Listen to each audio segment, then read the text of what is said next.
అందరికీ నమస్కారం. ఈరోజు మీ అందరికీ నేను వినిపించబోయే కథ ఇది సంభవమే. రచయిత అరవింద గారు. ఇక కథలోకి వెళితే, అయితే ఆ అమ్మాయి నచ్చినట్లే కదూ అంది తల్లి. ఊ అన్నాడు చంద్రమోహన్. ఈ మధ్యనే అతడు తల్లి అక్క అరుంధతి వెళ్ళి పిల్లను చూసి వచ్చారు. అరుంధతి పురిటికి వచ్చింది, పుట్టింటికి. ఆడపిల్ల పుట్టింది. ఇంకో 2 నెలలు ఇక్కడే ఉంటుంది. బాలింతరాలు. తాంబూలం వేసుకుంటోంది. బాగానే ఉందిరా అమ్మాయి. కళ్ళు కొంచెం ఎట్లాగో ఉన్నాయి అంది. నాకు బాగానే ఉంది అన్నాడు చంద్రం నవ్వి. నీకు నచ్చితే సరే, ముహూర్తం పెట్టేస్తాం అక్క వెళ్ళేలోగానే అంది తల్లి సంతోషంగా. ఈ సమావేశం జరుగుతుండగానే ఇందు చెప్పులు టకటకలాడించుకుంటూ కాలేజీ నుంచి వచ్చింది. వస్తూనే, ముందర డబ్బులియ్యి అమ్మా, 50 రూపాయలు మా ట్రిప్పుకి అంది. ఎక్కడికి వెడుతున్నారు అన్నాడు చంద్ర. Botanical tour. రేపు పొద్దున్న వెడుతున్నాం. ఎల్లుండి రాత్రి బయలుదేరి వచ్చేస్తాం. 2 లెక్చరర్లు, 2 డెమాన్స్ట్రేటర్లు, 60 మంది స్టూడెంట్సు వెడుతున్నాం. అమ్మాయిలు 22 మంది ఉన్నాం. మా సుజాత మేడం, మిస్ లీనా కూడా వస్తున్నారు. ఏం భయం లేదులే అంటూ కనుబొమ్మలు ఎగరేసి నవ్వింది. అరుంధతి పక్కన కూర్చొని ఆ స్థలాన్ని వర్ణించి చెప్తోంది ఇందు. చంద్రమోహన్కి ఆ మాటలేవి వినిపించటం లేదు. మనసులో ఒక మూల ముచ్చలాగా దాక్కున్న భయం పొగలాగా మనసు నిండా ఆక్రమిస్తోంది, విజృంభిస్తోంది. వద్దు, నువ్వు వెళ్ళవద్దు అన్నాడు ఇందిరని చూస్తూ. ఆహా, ఎందుకనట అంది ఇందిర ఎగతాళిగా. ఎందుకేమిటి, వెళ్ళొద్దు అంతే అన్నాడు చంద్ర. వెడతాను, మార్కులు ఎలాగ వస్తాయి అంది ఇందిర పెంకిగా. మార్కులు రాకపోతే మించిపోదు. నువ్వేం రీసెర్చ్ చెయ్యాలా? సరదాకేగా వెళ్ళటం. సరదాలు మాత్రం అల్లి వస్తాయా? నేను రాకపోతే రాణి చంప ఊరుకోరు, పట్టి లాక్కెడతారు. అయినా తాతయ్యలాగా మాట్లాడుతున్నావేంటి? నీకంటే నాన్న నయం, అడగ్గానే వెళ్ళమన్నారు అంది. చంద్ర పళ్ళు కొరుక్కున్నాడు కోపం అణచుకోవటానికి. చెప్తుంటే నీకు కాదు, కావలిస్తే మీ అమ్మాయిలంతా కలిసి విడిగా వెళ్ళండి. విడిగానా? బొటానికల్ టూర్కి అమ్మాయిలు విడిగానా? పడిపడి నవ్వుతోంది ఇందిర. దానికి బాగా అబ్బాయిలతో మాట్లాడటం, డిబేట్స్కి వెళ్ళటం, రేడియో ప్రోగ్రాంలకి వెళ్ళటం అలవాటయ్యింది. స్త్రీలకి ప్రత్యేక సదుపాయాలు అనవసరం అంటుంది. ఇప్పుడు అందుకే నవ్వులాటగా ఉంది. ఆ నవ్వుతో చంద్ర రెచ్చిపోయాడు, అరిచాడు. ఎందుకు నవ్వుతావు? అంతమంది మగపిల్లలు, మంచివాళ్ళుండరు, అందరూనూ రౌడీలుంటారు, వాళ్ళే ఎక్కువ. ఆడపిల్లలతో అవకాశం వస్తే ఏం కాదు, నాకు తెలీదనుకున్నావా? మంచివాళ్లే ఎక్కువ, సరదాకి అల్లరి చేస్తారంతే. ఆడపిల్లలు మాత్రం తక్కువ అనుకుంటున్నావేమిటి? వాళ్ళు మగపిల్లల్ని ఏడిపిస్తారు. మా రాజారావు, సుబ్రహ్మణ్యం ఎంత మంచివాళ్ళో. ఎవరైనా మా జోలికి వస్తే ఊరుకోరు. అయితే అయ్యారు, వెళ్ళొద్దు అన్నాడు చంద్ర. ఎందుకు వీల్లేదు? నీ ఇష్టమేమిటి అంది ఇందు. అరుంధతి వారిస్తూ అంది. వాణ్ణి అట్లా కనకే, వాడు పెద్దవాడైపోతున్నాడు. పెళ్లి ముహూర్తం పెట్టిస్తోంది అమ్మ. ఇందిర సంతోషంగా చంద్ర చెయ్యి పట్టుకొని ఊపేస్తూ, సారీ, కంగ్రాట్స్. మరి వదినను ఎప్పుడు చూపిస్తావు అంది. నీకు తీరికేది, డిబేట్సు టూరులును అంది తల్లి. 2 రోజులు గడిచిపోతున్నాయి. చంద్ర ఉండి ఉండి ఉలిక్కి పడుతున్నాడు. ఎక్కడి నుంచో టెలిగ్రామ్ వస్తుందనిపించేది. ఇందిర కమిటెడ్ సూసైడ్ అని. పేపర్ చూస్తుంటే విద్యార్థులు బలాత్కారం చేసిన కారణంగా బొటానికల్ టూర్కి వెళ్ళిన ఒక అమ్మాయి విషం తాగి మరణించింది వంటి వార్త కోసం చూసేవాడు. పడుకుంటే ఇందిర ఏడుస్తూ తలుపు గబగబా బాదుతున్నట్లు అనిపించేది. 2 రోజులు గడిచిపోయాయి. 3వ రోజు పొద్దున్నే ఇందిరా వాళ్ళు తిరిగి వచ్చారు. రాణి చంప ఇంటిదాకా వచ్చి టాటా చెప్పి వెళ్ళారు. ఇందిరా మొహం ఎప్పటిలాగా లేదనిపించింది చంద్రానికి. మనిషిలో ఆ పొంగి పొరలే ఉత్సాహం చల్లారిపోయినట్లుగా అనిపించింది. పరిశీలనగా చూస్తూ, బాగా అయ్యిందా మీ టూరు అన్నాడు. ఆ అయ్యింది, మా మటుకు బాగానే అయ్యింది అని ఆవేశం తరుముకు వస్తుంటే, నువ్వు చెప్పిందే నిజం, వాళ్ళంతా చాలా మంచివాళ్ళనుకున్నాను. ఛీ ఛీ, అవకాశం రానంత వరకే మంచితనం. మనిషి తోలు కప్పుకుంటారు, అవకాశం రాగానే పశువులైపోతారు. ఏమయ్యిందే అసలు అంటూ అరుంధతి అక్కడికి వచ్చింది. ఇందిరా కళ్ళల్లో నీళ్లు తిరిగాయి. మేము వెళ్ళినప్పుడే ఇంకో బ్యాచ్ ఉమెన్స్ కాలేజీ పిల్లలు వచ్చారు. వాళ్ళది వేరే క్యాంపు. మేము వెళ్ళిన రోజు రాత్రి, అంటే మొన్న రాత్రి భోజనాలు చేశాక అందరం చాలాసేపు పాటలు పాడుతూ జోక్సు టీజర్సు చెప్పుకుంటూ చాలా హ్యాపీగా గడిపాం అర్ధరాత్రి దాకా. తర్వాత మేము వచ్చి పడుకున్నాం. మాకు తెలీదు ఏమయ్యిందో. కొంతమంది మగపిల్లలు వాళ్ళ గదిలోకి డ్రింక్స్ తెచ్చుకున్నారట, తాగి అల్లరి చేశారట. అది చాలక ఉమెన్స్ కాలేజీ ఆడపిల్లల క్యాంపుకు వెళ్ళి లైట్లార్పి దొరికిన ఆడపిల్లను పట్టుకొని బలాత్కారం చేసి వచ్చారట. బయటికి చెప్పుకుంటే పరువు పోతుందని, ఇళ్లల్లో కోప్పడతారని ఎవరూ నోరు విప్పరని వాళ్ళ ధీమా. తెల్లవార వస్తుంటే ఒక అమ్మాయి వెళ్ళి అక్కడ ఉన్న బావిలో పడిందంట. వెంటనే తీసి హాస్పిటల్లో చేర్చారన్నారు. బతికిందో లేదో తెలీదు. మేము స్పెసిమన్స్ కలెక్ట్ చేయటానికి వెళ్ళాం. మర్చిపోకుండా ఉన్నాను. తలచుకుంటే నాకెట్లాగో అయిపోతోంది. అది నేనే అయితే. చంద్రమొహం పాలిపోయింది. అరుంధతి కళ్ళ నిండా సానుభూతి. పాపం అంది. అది నేనైతే ఇంటికి వచ్చేదాన్నా? వస్తే రాగానే మీరేం చేసేవారు? ఇంట్లోకి రానిచ్చేవారా? ఆ అమ్మాయికి పెళ్ళవుతుందా? ఒకవేళ ప్రెగ్నెంట్ అయితే తను చెయ్యని తప్పుకి ఇందుకి గొంతు పూడుకుపోయింది. ఎందుకే అట్లాగా బాధపడతావు? ఏమీ కాదు, ఊరుకో అంది అరుంధతి. ఊరుకోవాలా? ఇట్లాగా ఎందుకవ్వాలి? ఆడపిల్లలు చదువుకోకూడదా? ఎక్కడికి వెళ్ళకూడదా? చదువుకోకూడదని ఎవరంటారు? తిరగకూడదు, మగవాళ్ళకి దూరంగా ఉండాలి అన్నాడు చంద్ర. ఇందు క్రింది పెదవి మెలికలు తిరుగుతోంది. అయితే 50 ఏండ్ల నుంచి మన దేశంలో స్త్రీ అభ్యుదయం అంటూ చేసిన కృషి అంతా వృధా అన్నమాటే కదూ. వంటింట్లోనే ఉండడానికి మగవాళ్ళ కంటపడకుండా ఉండాల్సి వస్తేను ఇంకా వాళ్ళకి చదువెందుకు, సంస్కారం ఎందుకు, మార్కులెందుకు? పోనీ ఇవన్నీ ఉపయోగించుకోవటానికి పెళ్ళి సంసారం గాక ఇంకా వేరే జీవితం ఉందా ఈ ప్రపంచంలో? ఎందుకే ఇందు ఆవేశపడతావు? అక్కడక్కడ కొందరుంటారు దుష్టులు. వాళ్ళ వల్ల హాని జరుగుతుందని, కానీ దానికోసం స్త్రీలు ఇంట్లో కూర్చోకూడదు. ఆ అంధకారంలో నుంచి బయటికి వచ్చాం, మళ్ళీ వెనక్కి వెళ్ళకూడదు. స్త్రీ చదువు సంస్కారం పొందాక సంసారంలో బాధ్యతల్ని హక్కుల్ని పంచుకున్నాకే సంసారాలు సుఖంగా సాగుతున్నాయి ఇప్పుడు అంది అరుంధతి. నేను అలాగే అనుకున్నానక్క.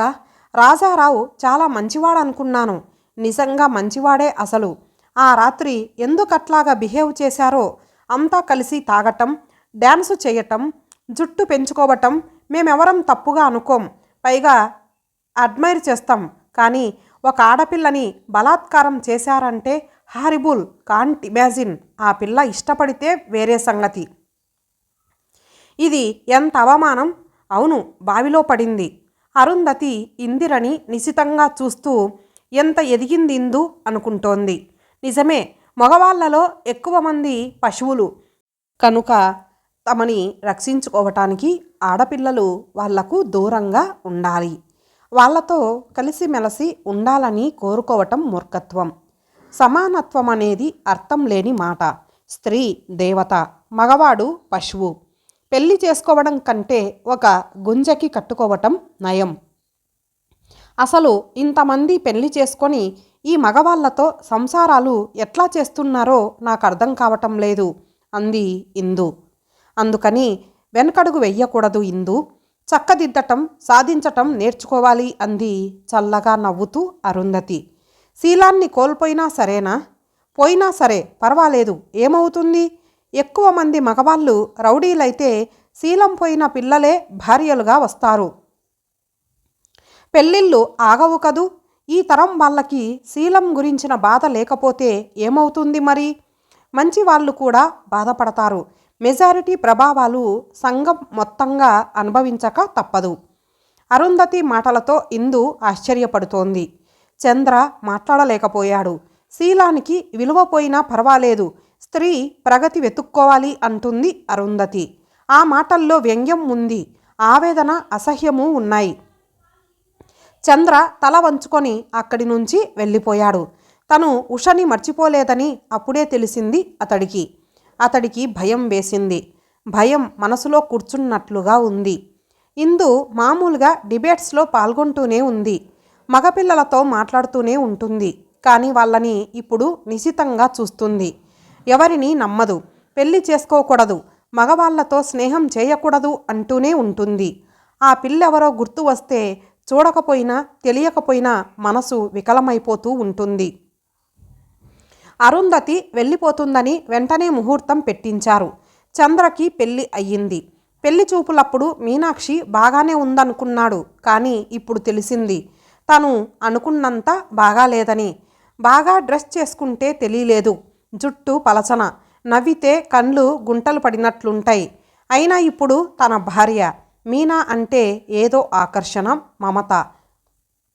కానీ మీనా చాలా ముభావంగా ఉంటుంది, పెలుసుగా మాట్లాడుతుంది. కట్నం బాగానే ఇచ్చారు, పెళ్లి కూడా బాగానే చేశారు. అన్ని వేడుకలు జరిగాయి. మీనాతో కొంచెం చనువు ఏర్పడింది చంద్రకి.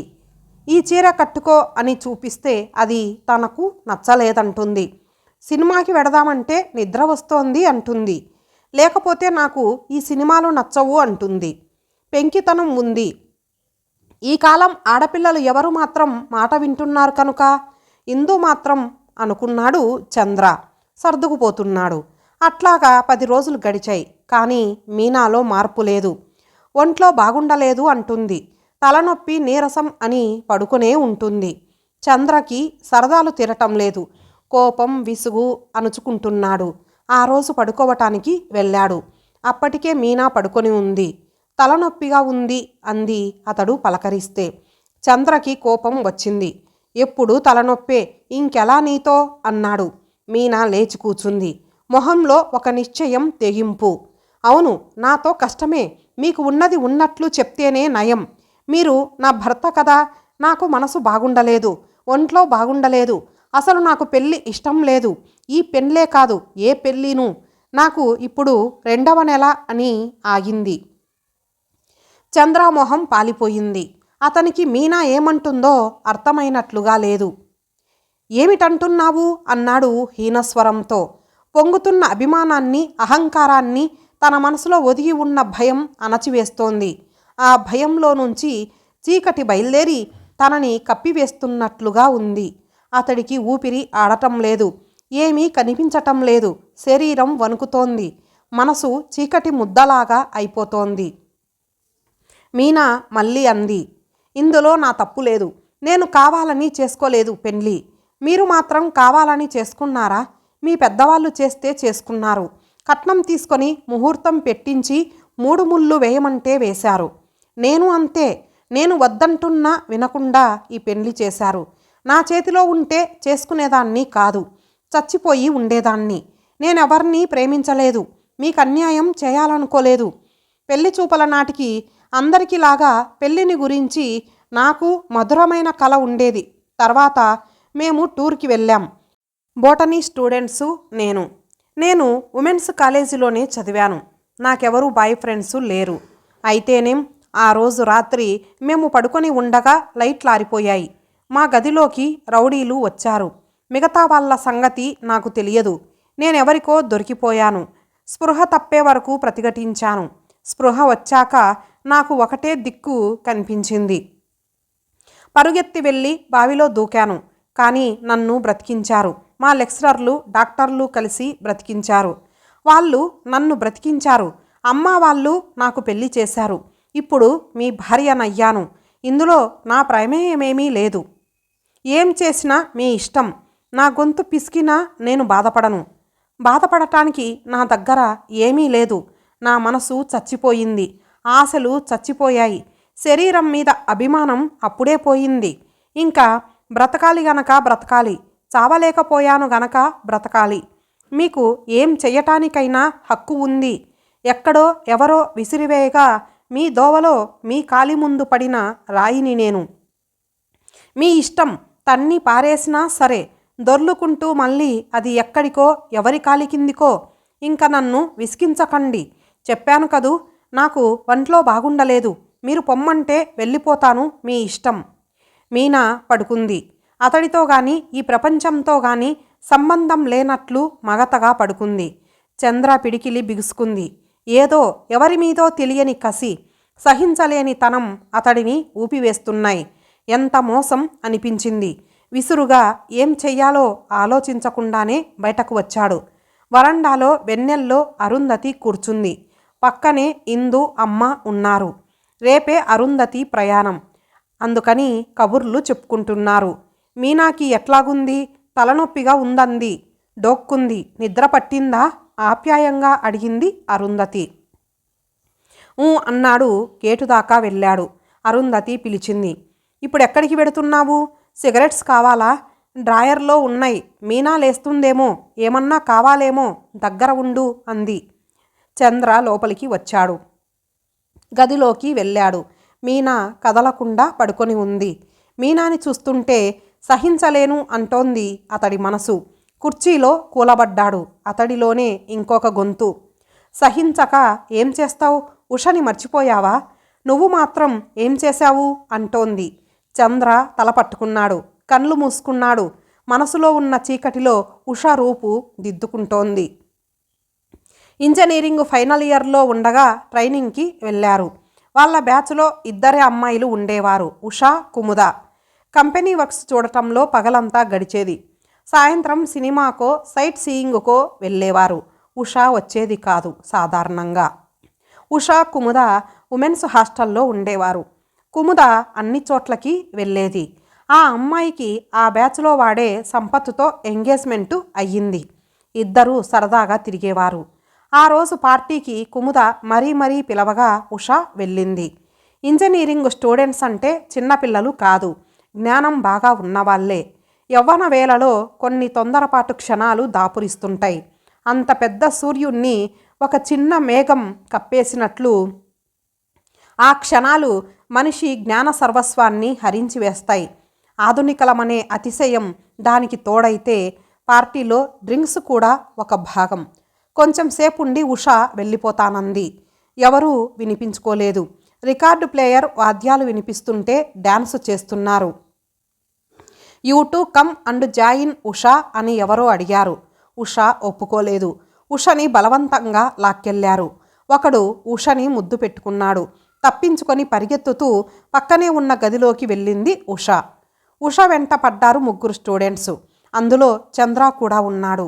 మిగతా వాళ్ళు నవ్వుతున్నారు. వద్దన్న వాళ్ళు ఉన్నారో లేదో తెలీదు. 3 కలిసి ఉషని గదిలో బంధించి బలవంతం చేసి ఏం చేశారో తెలివి వచ్చేసరికి ఉష లేదు. ఏమైంది ఉష? చదువు మానేసి వెళ్ళిపోయింది. ఉషకి అప్పటికే పెళ్ళయింది. భర్త అమెరికాలో ఉన్నాడు. ఉష కూడా ప్రెగ్నెంట్ అయ్యిందా? తిరిగి వచ్చిన భర్తకి ఉష ఏం చెప్పుకొని ఉంటుంది? అతడేం చేశాడు? పెళ్లి నాటికే భార్య గర్భవతి. గుండెలో మంట. ఉష తనకేమీ కాదు, చెల్లెలు కాదు, భార్య కాదు.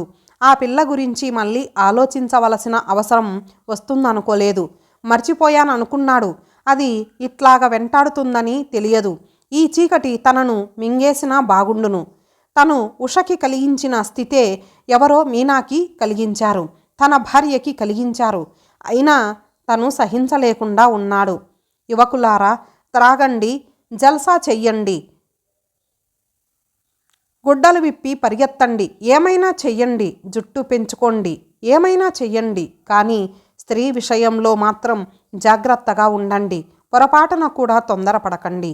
ఈ ప్రపంచం అందంగా ఉండాలంటే, మీ జీవితం విషం కాకుండా ఉండాలంటే స్త్రీని సోదరిలాగా గౌరవించండి, తల్లిలాగా అభిమానించండి. నేను కూడా పురాణ వాక్యాలు పలుకుతున్నాను. అవును, అదే నిజం. తను ఎంత వెధవైనా, ఎంతమంది స్త్రీలని చెరిచినా తన భార్య మాత్రం శీలవతి కావాలి. తన భార్యని ఎవరైనా చెరిస్తే సహించలేడు. అది అతడి గుండెలో మంట. అది చెల్లెలు కాదు, నా భార్య కాదు అని సంతోషించకండి. రేపు నీ ఇంటికే నీ భార్యగా కాకపోతే నీ తమ్ముడి భార్యగానో నీ కోడలుగానో రావచ్చు. స్త్రీ విషయంలో మాత్రం జాగ్రత్తగా ఉండండి. ఈ విషయంలో మాత్రం ఆధునికత లేదు, పురాతనత లేదు. అది మారని విలువ. పెళ్లికి ముందరే కడుపుతో ఉన్న భార్యని ఎవడు తనకు మత్తిపోతుందనుకున్నాడు చంద్ర. తల విదిలించాడు, కళ్ళు తెరిచాడు.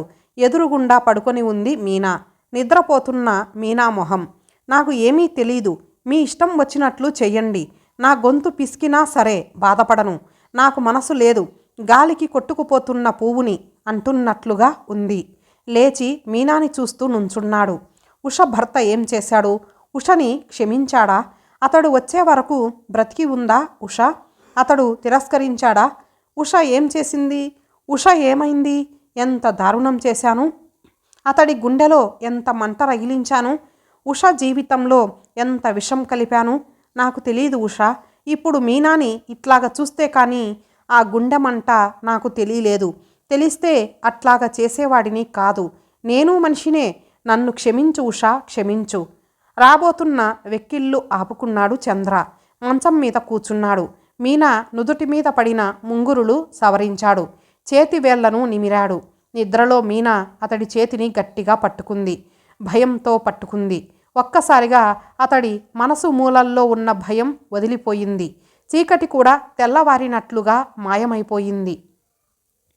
ఇంతటితో ఈ కథ సమాప్తం. మరలా మరొక మంచి కథతో కలుద్దాం. అంతవరకు సెలవు. నమస్తే.